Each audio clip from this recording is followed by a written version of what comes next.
Pourquoi l'exploitation n'en finit-elle pas? Merci beaucoup pour cette invitation. Je ne conclurai pas le colloque par une conférence, j'ajouterai quelques perplexités en repartant du point où nous avons commencé, c'est-à-dire donc par une reprise en compte de la conception marxienne de l'exploitation.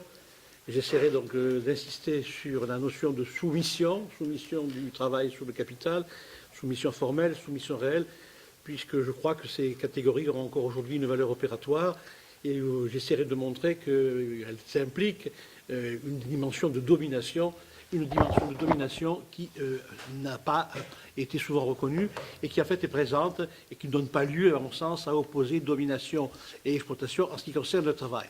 Étant entendu qu'aussi, qu'en ce qui concerne le genre, la domination territoriale, nationale, la question pose de tout autre problème. Donc je resterai centré sur le travail. Je procéderai donc en deux temps, quelques rappels sur la notion de soumission, de subsomption chez Marx. Je ferai un détour ensuite à partir de cette notion par évoquer une des grandes expériences ouvrières, et ce qu'on présente comme probablement une des plus grandes inventions du mouvement ouvrier qui a échoué, et qui est l'idée de conseil d'usine, et je ferai quelques remarques sur Gramsci en m'inspirant du livre que je vous recommande, le livre de Bruno Trentin, La Cité du Travail, qui est un livre important, même si aujourd'hui ses propositions ne semblent pas être pertinentes. Son analyse est parfaitement juste, puisqu'il se situe dans le cadre de ce qui n'existe plus, le toyotisme, le fordisme, remplacé aujourd'hui par la financiation du capital. Et mon troisième et dernier point, si j'ai le temps, sera de terminer en montrant qu'il y a encore aujourd'hui une actualité de Marx, qu'il y a des choses utilisables dans Marx, une fois qu'on a précisément pensé les limites de ce qu'a été l'expérience des conseils. Donc, premier point, le concept d'exploitation. Il faut donc tout de suite en avoir une conception élargie. Le concept d'exploitation chez Marx, il est pensé à partir de la théorie de la valeur.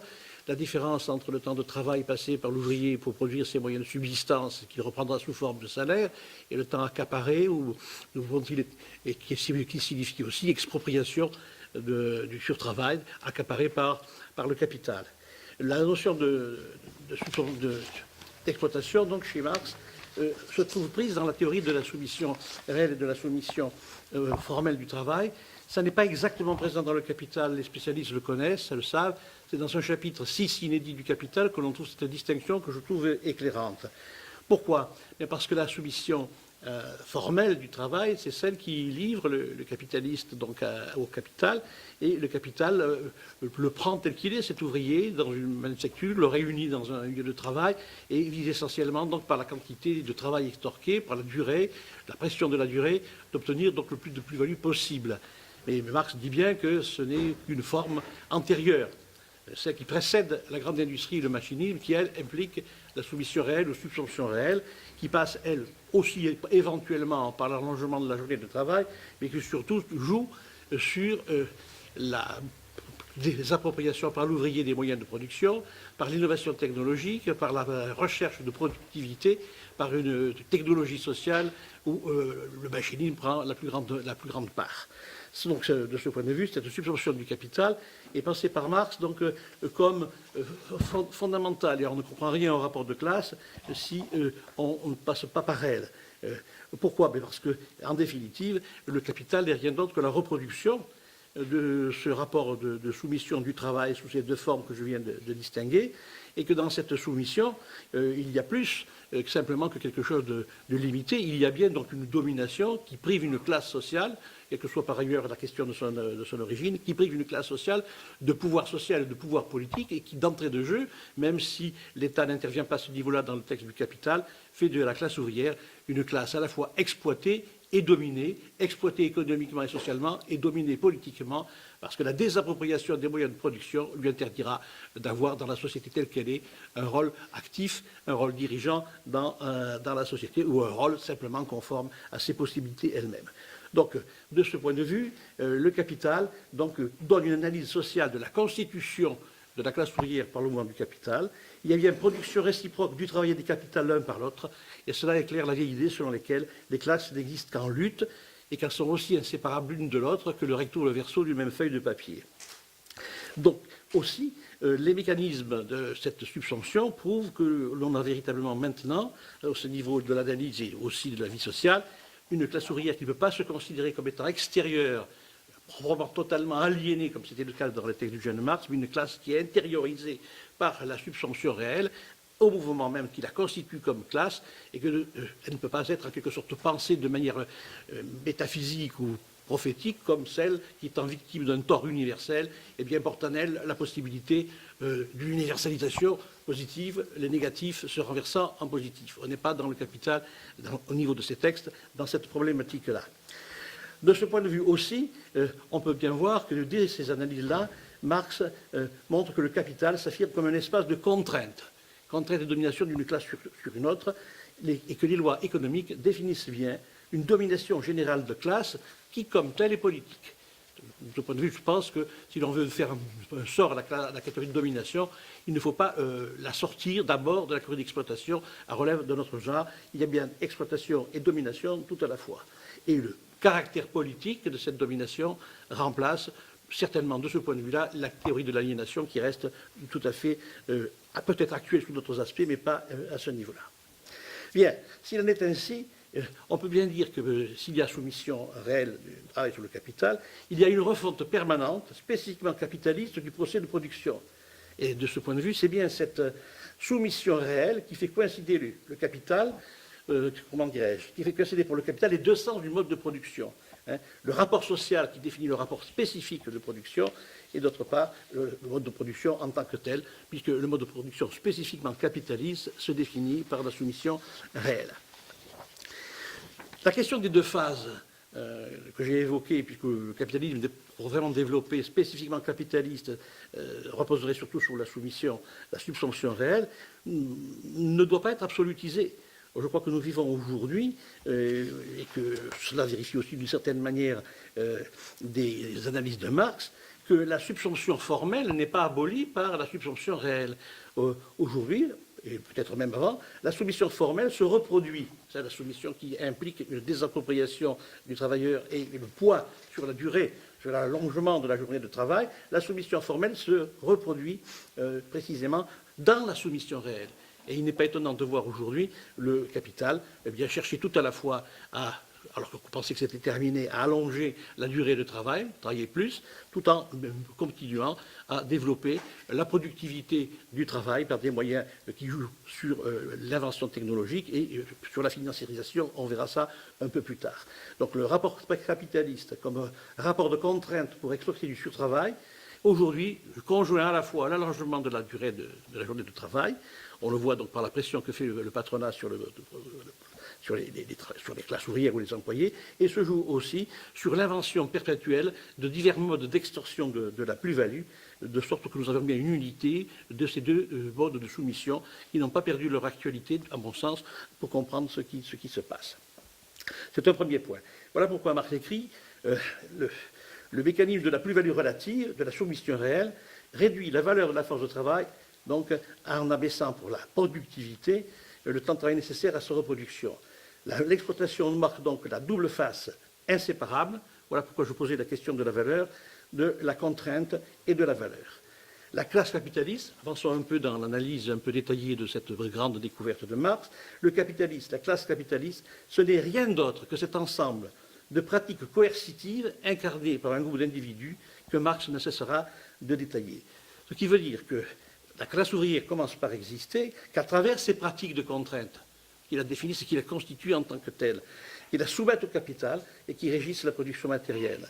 Le producteur va rentrer dans la production, le producteur en puissant, isolé, coupé des autres par la vente de la force de travail, et en sortira toujours et en ressortira indéfiniment dans la reproduction le prolétaire exploité, broyé, réduit donc au sort commun par le mécanisme de production.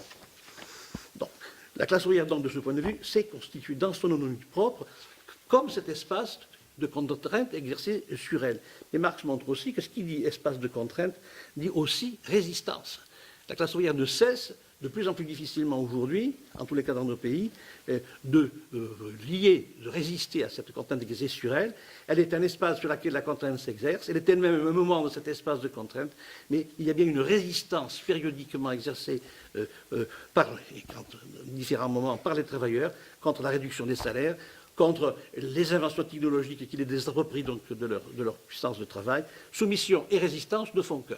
Donc, au niveau de l'analyse de Marx, de la soumission réelle, de l'exploitation, dans l'exploitation, eh bien, soumission et résistance de la classe des travailleurs. La classe ouvrière existe donc comme un ensemble de pratiques de résistance au capital. Et Marx a même pu dire quelquefois, c'est une lettre bien connue à von Schweitzer, si la classe ouvrière résiste, elle est révolutionnaire ou elle n'est rien. Alors, la question qui est posée aujourd'hui, c'est de savoir de quel côté est-elle. Est-ce qu'elle ne risque pas d'être rien ou peu de choses, si l'on prend la mesure incroyable de ce qui se joue aujourd'hui? Une petite parenthèse, Gramsci appelait révolution passive l'ensemble des mesures que prenait la classe dirigeante pour rendre passive la classe qui leur résiste. Passive veut dire passiviser. Et en ce sens-là, elle évitait, autant qu'elle le pouvait, la montée aux extrêmes, la violence, mais elle multipliait les occurrences pour produire cette passivisation de manière à obtenir un consensus extorqué, en tous les cas une acceptation de la classe ouvrière à son statut. Eh bien, s'il en est ainsi, si cette résistance devient problématique, le capitalisme, lui, n'en cesse pas de produire ces efforts de révolution passive pour réduire la classe ouvrière à rien, ou à peu de choses, pour la passiviser complètement. Alors, la question qui est posée aujourd'hui, c'est qu'on voit très bien que nous ne sommes pas dans une situation où l'on envisage des stratégies d'alliance, de conquête du capital, de l'État par réunion des classes. On est bien dans une période défensive, comme on vient de le voir, par les efforts de négocier, de sauver dans le droit social, dans le droit du travail, ce qui peut être sauvé pour organiser cette résistance qui devient de plus en plus difficile dans une exploitation qui s'aggrave.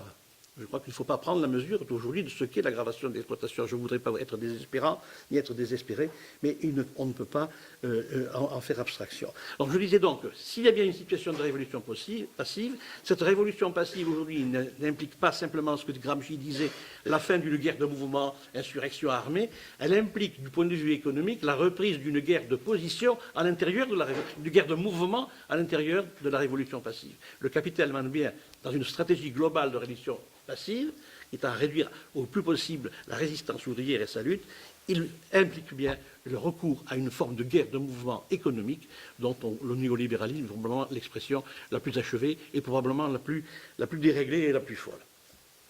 Bon, voilà. Alors donc, de ce point de vue, on ne trouvera donc pas dans le Capital une définition en forme sociologique de la classe ouvrière.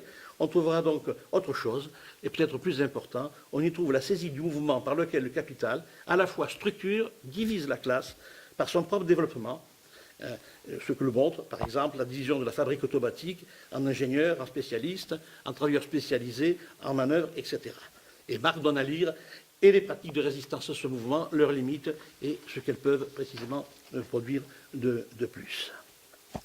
Deux ou trois points donc, qui me paraissent intéressants dans l'idée de soumission réelle, qui aujourd'hui, mêlée à la soumission formelle, a atteint un degré où j'ai essayé de caractériser d'une formule paradoxale, en disant qu'il y a une révolution passive générale qui caractérise notre société capitaliste financiarisée.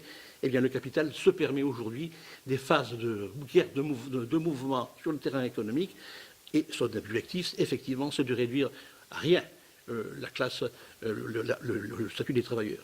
Quand je dis autre chose aussi, j'en profite parce que ça peut être intéressant, cette décision objective ou structurelle du capital de réduire à rien la classe ouvrière, etc., et d'entamer la révolution passive, daterait de 1871.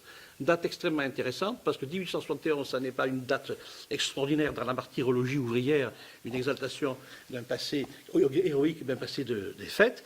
1871, c'est la compréhension par les forces du capital qu'il y aura bien un seuil qui ne sera jamais franchi par le mouvement ouvrier, qui est celui précisément de l'appropriation, de la gestion, du contrôle de la production, de l'invention d'une démocratie ouvrière. Et effectivement, toute l'histoire du XXe siècle sera toujours marquée par le fait qu'on reviendra toujours, au moment de rupture, à ce qui a été signifié dans la Commune de Paris, qui n'est donc pas un fait significatif pour Gramsci, m'intéresse ici, de l'histoire française, mais qui est une date butoir, une date césure dans l'histoire même de la civilisation occidentale, dans l'histoire même du capitalisme occidental.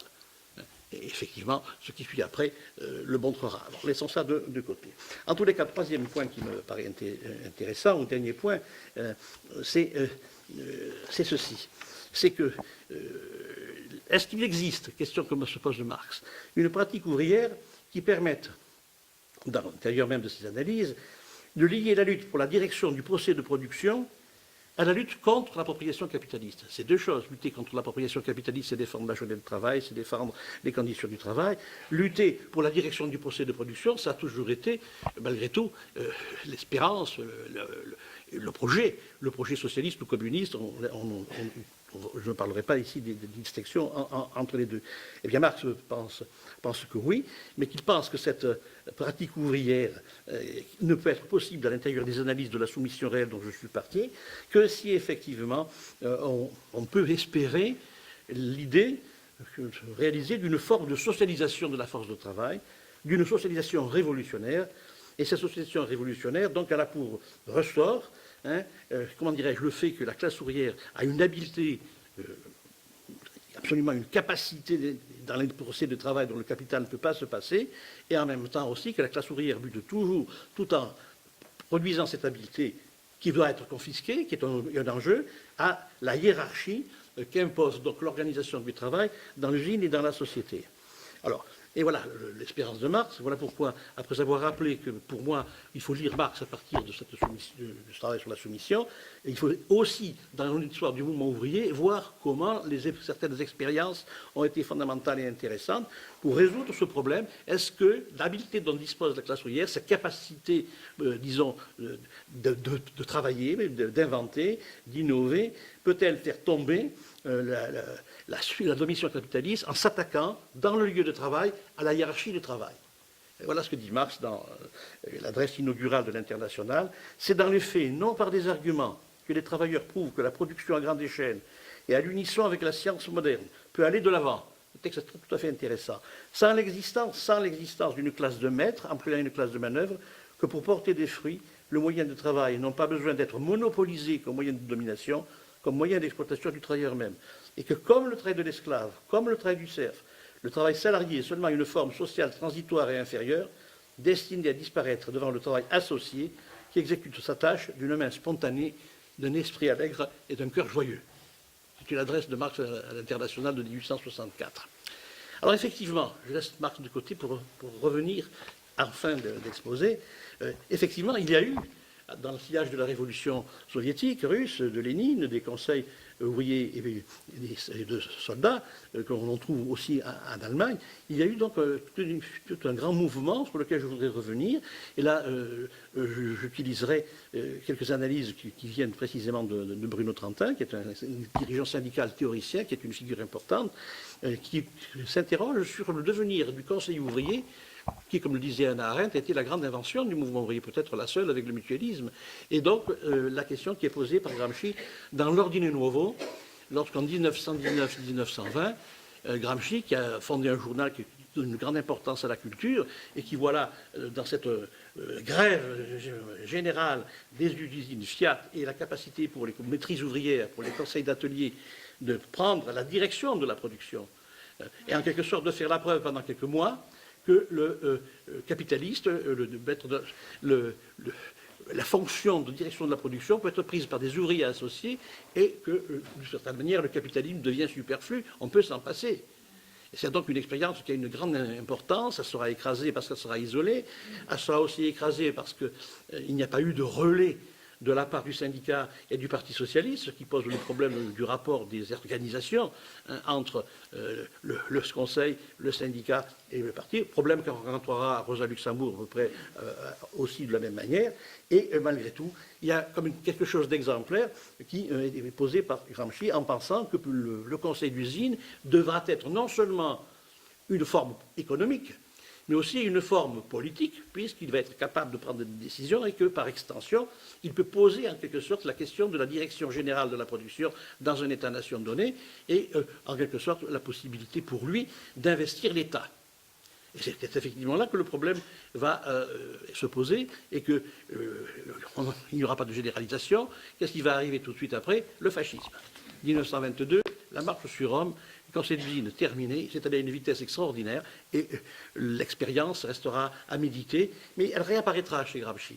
Et là, quelque chose de nouveau va apparaître qui est extrêmement intéressant parce que ça a au fond conditionné le moment haut et le moment du mouvement ouvrier, qui a été, si vous voulez, la capacité qu'il a pu avoir, après la guerre de 40, d'utiliser, de savoir surfer ou s'insérer dans ce qui va, que Gramsci confronte déjà en 1920, qui est précisément donc la nouvelle organisation, l'organisation scientifique du travail, qui, par Taylor et par Fordisme, il rencontre donc ce problème. Or, ce qu'il faut voir, c'est que les conseils d'usine, qui veulent être des institutions culturelles, qui ont une fonction de direction, qui pensent que le producteur doit être un dirigeant. La catégorie fondamentale de Gramsci, ce n'est pas celle d'exploitation, ce n'est même pas celle de domination, c'est celle de direction. Donc, ça de fermer, ça pose des questions. C'était l'époque où on pouvait, en quelque sorte, enchaîner ensemble ces trois dimensions, époque qui est révolue. Eh bien, donc, les conseils d'usine ont bien joué le développement de l'autonomie des producteurs, mais les conseils d'usine, en quelque sorte, qui développent la psychologie du producteur, qui vient de Sorel, eh bien, les conseils d'usine vont prendre, comment dirais-je, ne vont pas contester, d'une certaine manière, l'organisation du travail qui est en train de se former et qui est mise en place par la Fiat très tôt. La Fiat était une industrie pilote, hein. Ça n'était pas quelque chose de secondaire. Dans l'Italie arriérée, la Fiat, c'est une organisation très développée, à savoir qu'il n'y aura pas de contestation de l'organisation technique du travail, il n'y aura pas de contestation de la manière qu'a le Fordisme de diviser le travail et de créer des hiérarchies de travail. Alors il y aura bien un jeu, si vous voulez, où il y aura bien une habileté ouvrière qui se présente, mais cette habileté ouvrière va se couler dans le respect des hiérarchies présentées comme neutres, présentées comme rationnelles en soi, qui est l'organisation fordiste du travail. Alors on peut se poser la question de savoir si il était possible, cette question se pose aujourd'hui, à savoir la question donc, de la remise en cause donc, des instruments de travail, des moyens de production, à ne pas considérer simplement comme un être porteur de rationalité abstraite ou d'entendement, comme on voudra, et si déjà dans la question qui se pose, c'est celle d'une inventivité, d'une autre technologie sociale qui, sans détruire les machines, eh bien, peut en quelque sorte faire autre chose que de reproduire la lourde hiérarchie de l'industrie fordiste. C'est la question que pose Bruno Trentin, à mon avis, elle est justifiée, parce que si vous regardez les Gramsci, donc, laissons de côté le fait qu'il soit en prison, il écrit un cahier en 1900, très tôt. Dans le prolongement de ces expériences, il tire deux conséquences de l'échec des conseils d'usine. Première conséquence, le conseil ne peut pas être, c'est la question donc classique, le conseil ne peut pas être séparé de la forme d'organisation du parti. Il doit y avoir centralisation des luttes ouvrières par le parti et ses alliances, et investissement et transformation de l'appareil d'État. Ça paraît léniniste, ça l'est d'une certaine manière, mais il restera toujours chez Gramsci une inspiration, disons, démocratique dans le conseil d'usine. Et dans les cahiers de prison, en 1922, on va, si vous voulez, avoir ce qu'on doit appeler un oxymore, c'est-à-dire au fond la justification de deux exigences qui ne sont pas rentrées en synthèse dialectique, à savoir l'autonomie des producteurs, leur capacité de direction, leur puissance intellectuelle et en même temps la soumission à l'organisation scientifique du travail venue de Ford. Le cahier 22, certains d'entre vous le connaissent, sur américanisme et Fordisme, effectivement, se centre beaucoup sur la puissance intellectuelle du travailleur.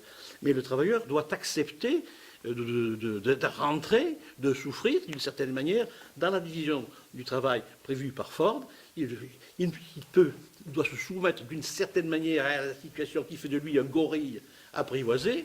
C'est ce que dit Ford. Les travailleurs doivent devenir des gorilles apprivoisés, ne pas penser à leur travail.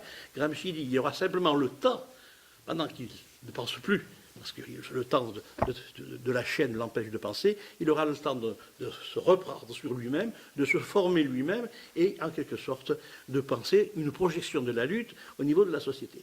Ce qui veut dire que, dans les cahiers de prison, vous avez une radicalisation, une accentuation de la prise du Fordisme, de l'acceptation du Fordisme qui n'était pas aussi évidente dans les cahiers de l'ordine nouveau, et en même temps il y a un maintien contradictoire de la référence à l'autonomie des producteurs, à leur intelligence. Quelquefois je dis, si je peux revenir sur l'expérience, s'il m'est permis de. Ce qui veut dire que d'une certaine manière le problème n'est pas résolu et que Gramsci est parfaitement conscient que cette organisation hiérarchique de la production est en concomitance avec l'organisation hiérarchique du parti et il pose des questions redoutables sur ce que peut être un parti communiste qui, lui, est obligé de se couler, comme Lénine l'a vu, et les soviets, on en parlait ce matin, et l'électricité de se couler dans cette division du travail, qui est une division, disons, qui implique une hiérarchie très lourde et qui implique des appropriations. Alors la question qui est posée, c'est la suivante. C'est au fond, si Gramsci donc a voulu, si l'expérience des conseils a été intéressante, c'est précisément parce qu'elle pose la question que posait Marx. Est-ce que la compétence ouvrière peut rentrer en concurrence et dispenser et détruire la hiérarchie de l'organisation de la production dans le procès de production immédiat ou pas? Alors, Gramsci, d'une certaine manière, a fait un pas, mais il n'a pas fait la totalité des pas parce qu'il reste inintéressé par lui les contenus du procès de travail.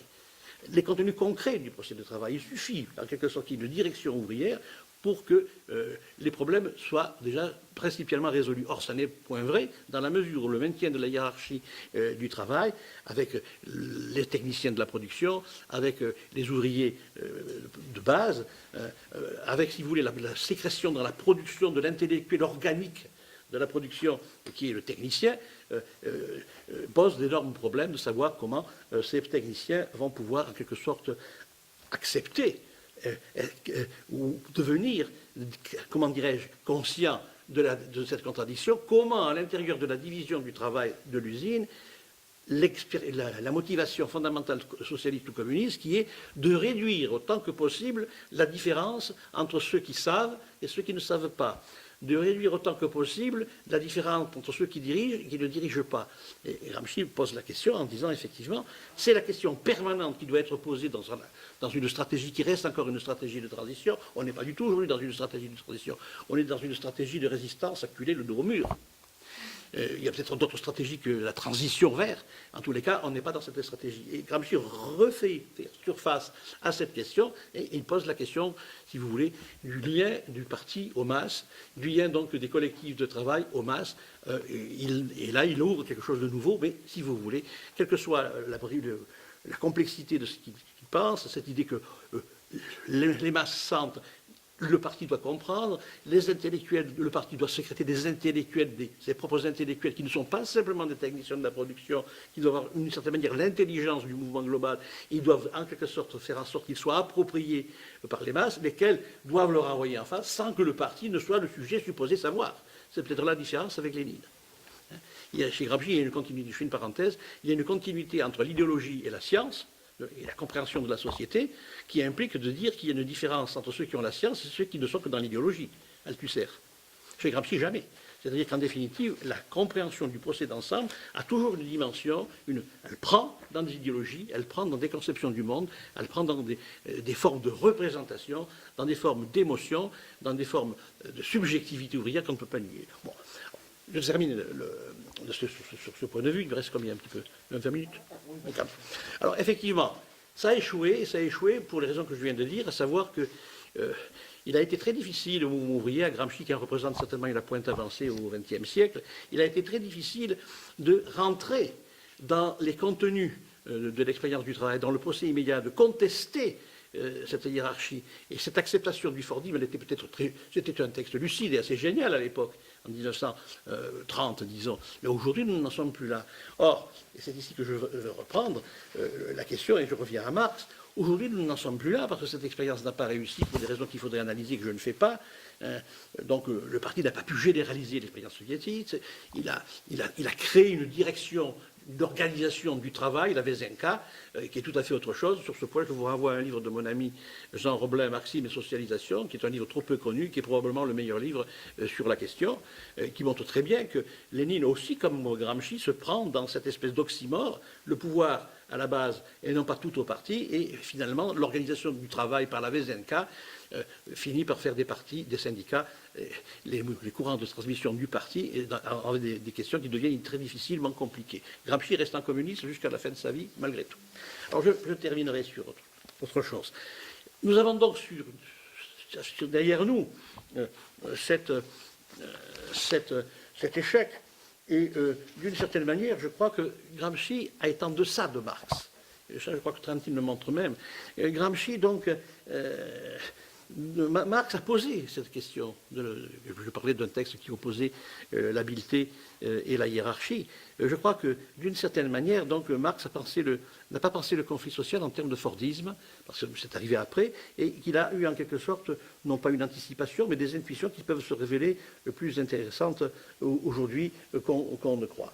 Donc, Gramsci a donc manqué la contradiction objective que Marx a vue entre travail et expropriation, entre le savoir et la réglementation, et certainement qu'il faudrait repartir des analyses de Marx pour montrer que Gramsci, en cette époque-là, n'a pas assimilé véritablement ce que l'on peut trouver de riche dans le Capital.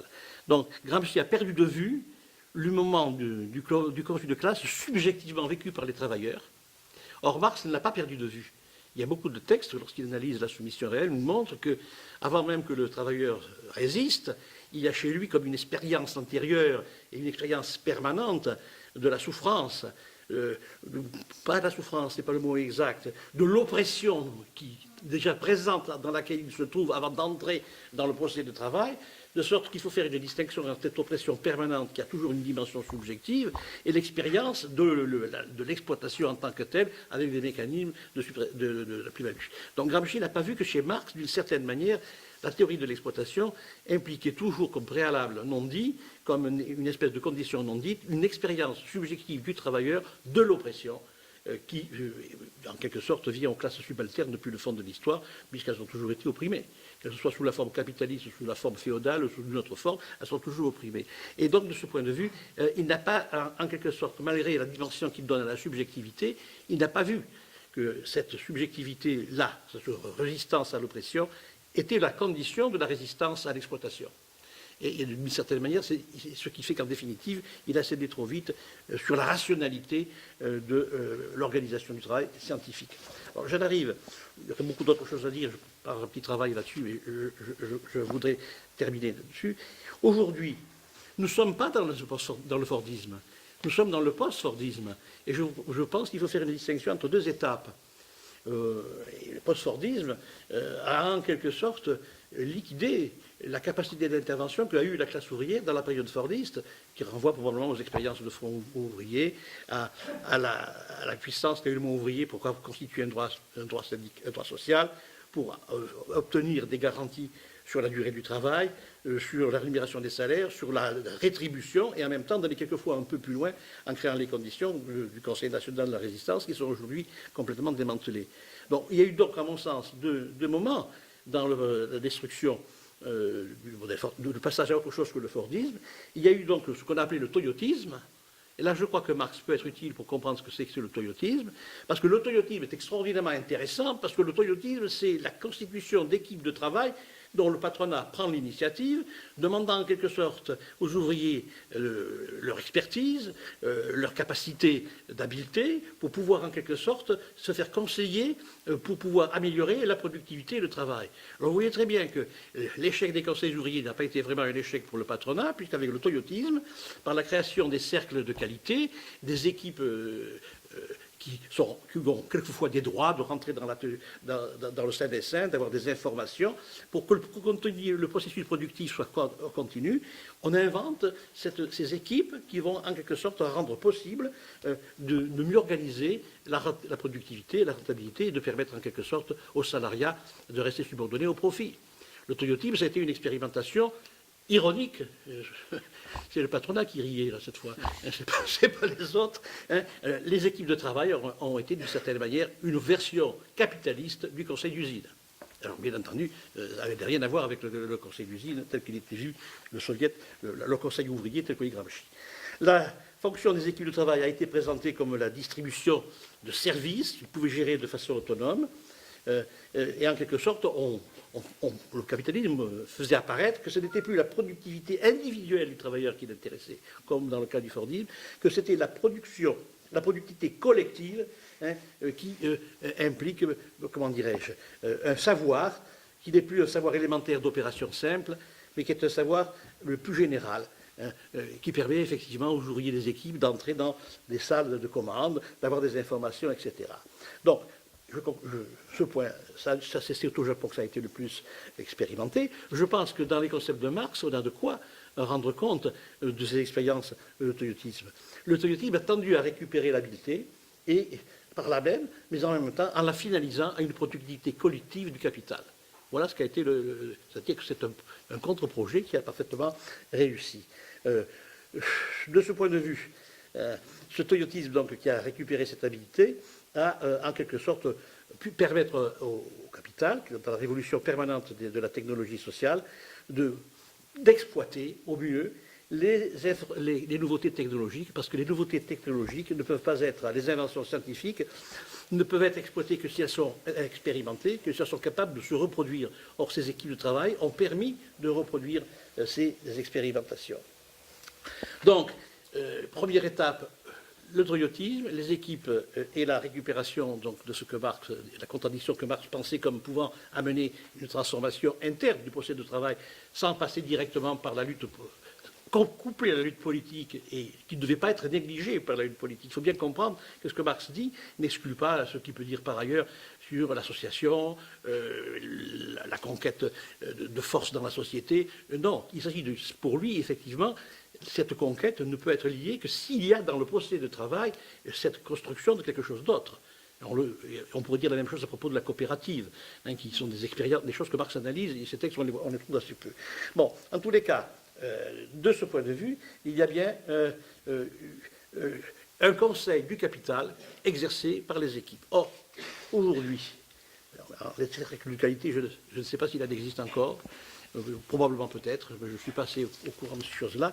Or, aujourd'hui, il y a certainement, avec le capitalisme financiarisé, comment dirais-je, un autre monde dans lequel l'exploitation-domination s'est renforcée de manière extrêmement rapide, extrêmement brutale, et qui fait que, d'une certaine manière, il s'agit d'une nécessité sociale qui va passer par l'adaptation aux exigences directes du marché, ce qui n'était pas tout à fait le cas dans le Fordisme. La production va être, par le biais même de la financiarisation, pas simplement finalisée techniquement, aller vers des conditions de productivité sociale imposées par le marché. Et il sera donc, de ce point de vue, de plus en plus difficile aux travailleurs de résister, puisque les unités de production vont être réorganisées et elles vont être mises directement en confrontation avec le marché. Le résultat de cette deuxième étape, de ce deuxième moment, après le toyotisme, dans l'organisation du travail, ma science est d'emprunt, mais je crois d'avoir une petite représentation d'ensemble, ça peut être utile, c'est effectivement qu'on va avoir une régulation de l'économie réelle par le capital financier, une relance de la concurrence interne au monde des travailleurs et surtout, d'une certaine manière, une dévalorisation massive de la force de travail. Et je crois qu'il est aujourd'hui à quoi le monde ouvrier, le monde des employés, du salariat s'oppose. Et chaque fois que c'est possible, le capital avance, le système, les mécanismes du capitalisme, des capitalismes, produiront cette dévalorisation massive de la force de travail et qui implique pour les individus un déclassement. Un déclassement qui a aux conséquences existentielles énormes.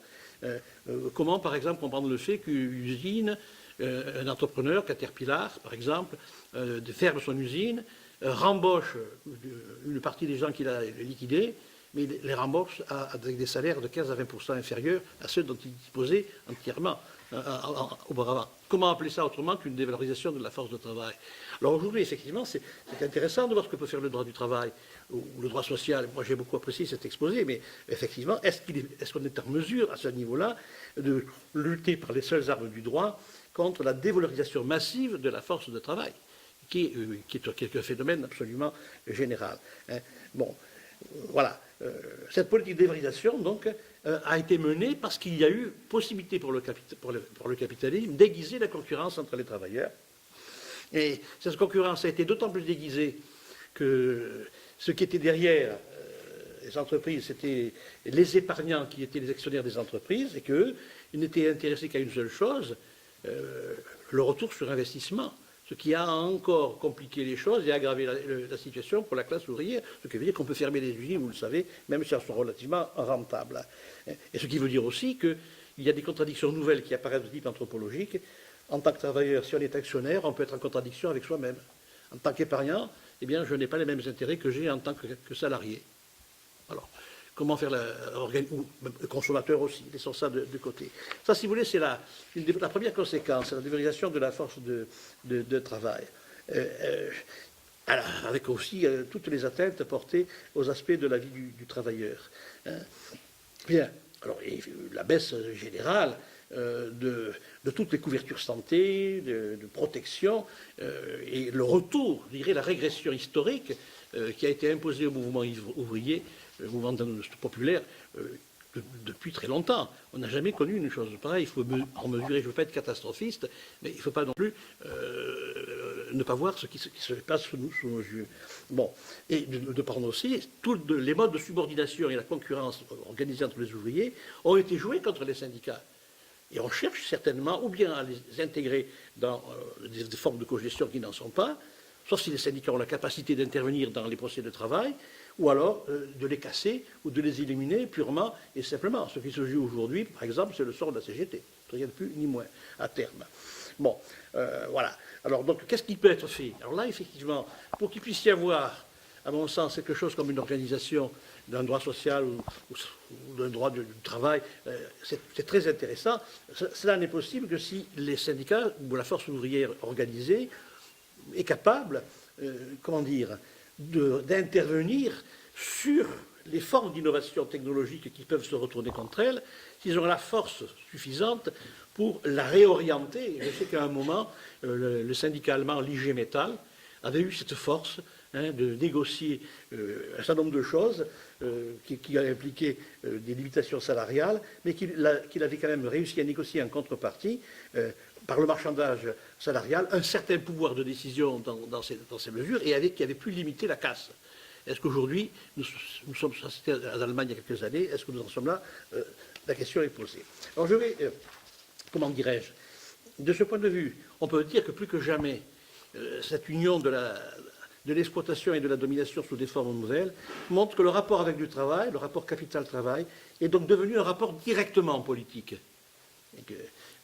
Ce n'est plus une logique d'organisation. Ce qui s'est transformé avant tout, eh bien, c'est la modalité d'insertion du travail dans le capital. La fameuse soumission réelle de Marx qui a progressé, qui a pris des formes de plus en plus agressives et conquérantes. Et donc, de ce point de vue, on n'est plus à l'époque du Fordisme, contrôle planifié de la production, relativement planifié, on en est à autre chose. Et il faut voir comment, aujourd'hui, les instances de négociation, les conventions, les organisations sont des formes d'expression de la contrainte sociale, des instances de formation d'un consensus extorqué, où les rapports sociaux et leur caractère politique se disent comme interindividuels. Je voudrais insister sur cette idée. On a souvent présenté le rapport social chez Marx comme impersonnel. Mais le rapport impersonnel ne peut passer qu'effectivement s'il y a des formes d'appropriation interindividuelle. Or, aujourd'hui, les formes de contractualisation prises réalisent des mécanismes impersonnels en passant par la médiation de rapports interpersonnels, ce qui les rend acceptables ou qui les rend subjectivement supportables ou en tous les cas acceptés. Bon, voilà, ça c'est quelque chose de nouveau. Le droit au travail, donc, et dernière chose sur laquelle je voudrais venir, c'est l'État. L'État qui a changé il n'a pas disparu bien évidemment, qui garantit et qui donne force aux accords passés entre les partenaires sociaux, qui en définit les procédures, qui juridicise la contractualisation, c'est lui qui donne un statut aux grands appareils chargés de définir les intérêts des groupes sociaux. C'est lui qui, à travers les programmes des partis, et qui subissent une évolution ou une évolution notable, et à la pratique des gouvernements, définit les lignes directrices des compromis sociaux et définit même le langage qui les structure. Aujourd'hui, depuis plusieurs années, on vit ce genre de choses. Et les activités sociales sont finalisées par l'État, par cette procéduralisation des rapports sociaux, recul de la loi et la multiplication des contrats. Et là, effectivement, la question du droit social est de savoir s'il va pouvoir restaurer ou instaurer un nouveau primat de la loi sur la pluralisation et des contrats. Voilà. Donc, de ce point de vue, l'État capitaliste a changé de forme. Il n'est plus l'État protecteur qu'il a pu être dans une contradiction qui a existé et qui a été le ressort du welfare state, qui a été la pointe émergente du Fordisme. C'est là, il y a un équilibre qui a été atteint. On s'était imaginé que ça allait durer, ça n'a pas duré. L'État, en quelque sorte, a pour une fonction d'assurer la gestion générale de la force de travail dans un espace national centralisé et de concentrer la finalisation des ressources. Et la loi prend de plus en plus un aspect contingent, on peut dire casuel, par rapport au contrat. Alors je passerai sur ce qu'est le droit du travail, qui est un enjeu fondamental dans cette offensive qui va dans le sens d'une aggravation de l'exploitation et de la domination. Ça a été dit, et effectivement, on a montré qu'il y avait des espaces, des contradictions, des possibilités de résistance. Je terminerai sur, comment dirais-je, sur cette idée qu'aujourd'hui, moins que jamais, l'État ne se définit par rapport à un bien commun. Et voilà pourquoi l'idée des communs fait retour, parce que l'État ne se détermine plus par un bien commun ou l'intérêt général. L'État, donc, est essentiellement cet ensemble de procédures de contractualisation qui a pour objet effectif la déstructuration de la force de travail et sa soumission intégrale au capital via les annonces du marché, et d'un marché qui est un marché dédoublé, puisque c'est le marché de la finance qui existe toujours. Je ne pense pas qu'on puisse imaginer une plus-value produite par un capitalisme simplement financier. Il faut bien que quelque part, il y en ait qui travaillent, qui produisent pour que la bulle financière, la mécanique financière se mette en place. Le croire, c'est croire qu'il y a une espèce d'auto-engendrement du capital financier par lui. C'est une croyance mystique, comme si en quelque sorte le Saint-Esprit pouvait se produire lui-même et se faire des enfants en lui-même. Mais c'est d'ailleurs des textes de Marx que je cite ici. Donc, de ce point de vue, je dirais bien ceci, la pression des doubles de la soumission formelle et de la soumission réelle a rétabli plus que jamais le pouvoir capitaliste sur les usines, a installé la régulation de l'économie par le capital financier. Alors, donc, si les gains de productivité qui étaient dus à la transformation des modes de travail sont difficiles, on se rattrape aujourd'hui sur l'intensité et la durée du travail. Il faudrait étudier ce jeu des deux articulations, des domaines de soumission. Voilà. Et en dernière remarque, on pourrait parler beaucoup de la jurisprudence, et je termine sur ce point, en laissant de côté la question du droit du travail qui a été examinée. Il y a aussi une transformation de la jurisprudence qui est intéressante. La jurisprudence, aujourd'hui, va dans le sens de la déréglementation des rapports sociaux. C'est la jurisprudence qui définit le champ de la négociation, qui interprète le principe de contractualisation. Je donne un exemple, 2003. Donc, arrêt de la Cour de cassation. C'est la question du lieu de travail, la mention du lieu de travail. Alors, on précise que le lieu de travail n'a de valeur qu'informative, sauf stipulation explicite que le salarié exécutera son travail exclusivement sur le lieu de travail mentionné. Ça veut dire que quel que soit le lieu où il habite, il y a obligation pour lui de rejoindre ce lieu sous peine de sanction. Ce qui n'avait jamais été inscrit dans les arrêts concernant le travail. C'est un arrêt significatif, une obligation de résidence pour avoir embauche. Une atteinte, c'était ce qui n'existait pas dans l'ancien droit. Le salarié doit accepter n'importe quel déplacement si c'est dans l'intérêt de l'entreprise. Vous voyez très bien ici que dans la mesure où ces arrêts de droit privé sont donnés, où l'État ne les conteste pas, cela veut dire en définitive que l'intérêt de l'entreprise devient le bien commun. Et c'est ça qui se joue et qui se joue au niveau de la jurisprudence. Et conséquence, eh bien, ce qui est renforcé, c'est le pouvoir discrétionnaire de direction qu'a l'employeur en matière de changement de lieu de travail, avec toutes les conséquences que cela peut avoir. Cet élargissement du pouvoir discrétionnaire de l'employeur, au détriment de la loi, est présent. Il est présent de plus en plus à travers des licenciements économiques, qui aussi sont acceptés par la jurisprudence. Et les licenciements économiques préventifs, c'est une nouveauté, ça aussi. Un licenciement économique préventif, c'est quand même une nouveauté qui ne va pas dans le sens du travail. Donc, voilà. Et c'est une vieille revendication du patronat qui se trouve satisfaite. C'est le licenciement par consentement mutuel. Le divorce par consentement mutuel qui est ainsi juridicisé et qui est en quelque sorte pris en charge et par le droit privé et par l'État. Bon, si on ajoute à cela que la Cour européenne de justice, le droit communautaire, a non seulement consacré la concurrence entre les nations dans l'espace européen, mais a fait de la déréglementation des droits nationaux un objectif principal, eh bien, on peut se rendre compte qu'aujourd'hui, ce que disait Marx sur l'exploitation par subsomption n'a pas perdu de son intérêt, même si effectivement on n'a pas tout dit dans notre société en faisant apparaître cela. Alors, de ce point de vue, eh bien, la question est ouverte de savoir qu'est-ce que le monde du travail peut faire dans une offensive contre lui, qui est certainement la plus puissante qui ait jamais été organisée depuis qu'il existe. Je vous remercie.